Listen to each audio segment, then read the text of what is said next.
সঙ্গীতই তাঁদের সংশোধনের মাধ্যম। সংশোধনাগারে এরা রয়েছেন অনেক দিন ধরে। বিভিন্ন জেলায় এদের বাড়ি। প্রত্যেকের মিল, সকলেই সঙ্গীতকে ভালোবাসেন। তাদের নেই মুক্তবেদী, আর তাঁদেরকে সঙ্গীতের শিক্ষা দিয়ে মুক্তির আলো দেখাচ্ছেন তপন রায়। অ্যালবামের জন্য রেকর্ডও করা হয়েছে মুক্তবেদীর গান।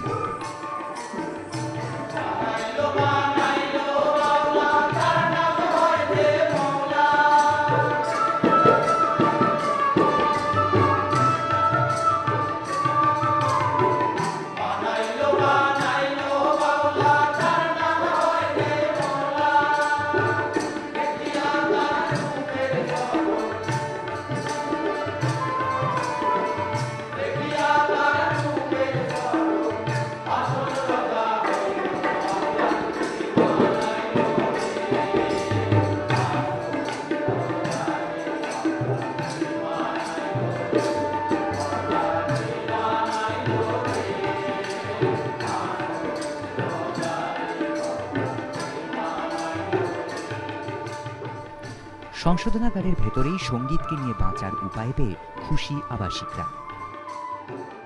ধরুন 11 বছর এখানে আছি, মানে সমস্ত আমি যখন ভেতরে এলাম যেন সমস্ত ব্যাপারটাই অন্যরকম।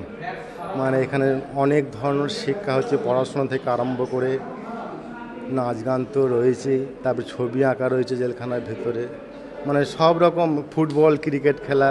এখানে এসে ভালো লাগছে, খুব ভালো লাগছে। গান বাজনার মধ্যে দিয়ে আমাদের দিন কেটে যাচ্ছে। সঙ্গীতকে ভালোবাসি বলে সঙ্গীত শিখছি। মাস্টারমশাই গান শিখিয়েছে।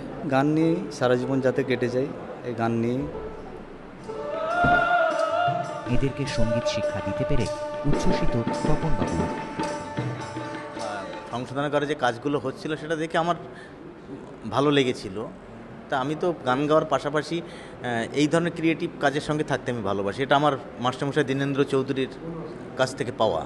হ্যাঁ, মানে উনি যেটা ক্রিয়েশন জায়গাটা উনি খুব পছন্দ করতেন, সেই জায়গা থেকে আমার মনে হয় যে এরকম কিছু কাজ করা যায় কিনা। তারপর আমার সাথে কর্তৃপক্ষের কথা হয়, ওরা খুব উৎসাহ দেখান এবং সেইভাবে আমি ভাবলাম যে এদের নিয়ে কীভাবে কাজ করে। তখন ওনারাও আমাকে বললেন যে একটা গানের দল যদি আমরা করি, হ্যাঁ, কারণ ওই তখন ব্যান্ডগুলোর খুব একটা চল শুরু হয়েছিল। তারপর আমার হাত দিয়ে মাদল তৈরি, যেহেতু মাদল খুব সাকসেস, তখন ওরা বললো যে না, একটা দল দেখুন তৈরি করা যায় কিনা, তাহলে সেইভাবে এদের করা যায় কিনা। কি বলছেন আইজি কারা প্রবীণ কুমার? জার্নিটা নিশ্চয়ই তপনবাবু সাহায্য করে দিয়েছেন আমাদের।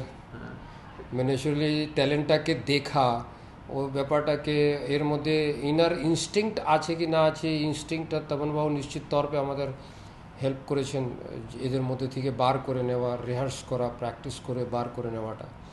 তো ওনার সহযোগিতাই আমরা HMB-কে কাছে অ্যাপ্রোচ করে এই ব্যাপারটাকে রেকর্ডিং করা গেছে।